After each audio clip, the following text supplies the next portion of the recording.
જે શિક્ષકો બીએલઓની આ કામગીરીમાં જોતરાયા છે તેમણે પહેલાથી જ રીતે ફિક્સ સમયમાં કામ કર્યું છે અને ત્યારબાદ તેમના પર જે એક્સ્ટ્રા ભારણ નાખવામાં આવ્યું છે, જે થોડા સમય માટે નાખવામાં આવ્યું છે, તે આ શિક્ષકોથી સહન નથી થઈ રહ્યું અને તેના કારણે આ પ્રકારની સમસ્યાઓ સામે આવી રહી છે। હવે બીએલઓના મતે તેમની સમસ્યા શું છે, તેઓ કેમ હેરાન પરેશાન થઈ રહ્યા છે તેની વાત કરીએ તો બીએલઓને લાગી રહ્યું છે કે તેમની પાસેથી ઓછા સમયમાં વધુ કામ લેવાઈ રહ્યું છે।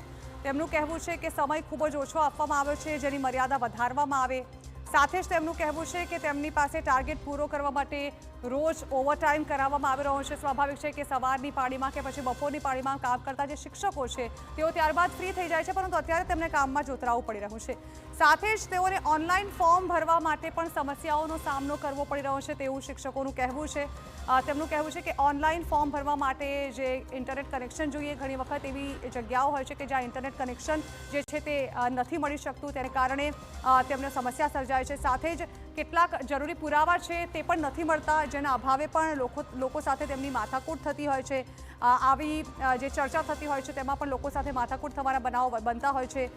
એમને એ પણ કહેવું છે કે બીએલઓની માં સ્ટાફની અછત છે। જે કામગીરી કરાવવામાં આવી રહી છે તેમાં પૂરતો સ્ટાફ નથી મૂકવામાં આવ્યો, જેને કારણે ઓછા સ્ટાફ પાસે વધુ કામ કરાવી રહ્યા હોવાની ફરિયાદ બીએલઓ કરી રહ્યા છે। તેમનું એ પણ કહેવું છે કે બીએલઓની કામગીરી દરમિયાન શાળામાં શિક્ષણ કાર્ય જે છે તે ખોરંભે ચડ્યું છે, એટલા માટે જે શિક્ષકો સમય બાળકોને આપવા ઈચ્છે છે તે બાળકોને સમય નથી આપી શકતા અને તેઓ આ પ્રકારની કામગીરીમાં જોતરાઈ ગયા છે।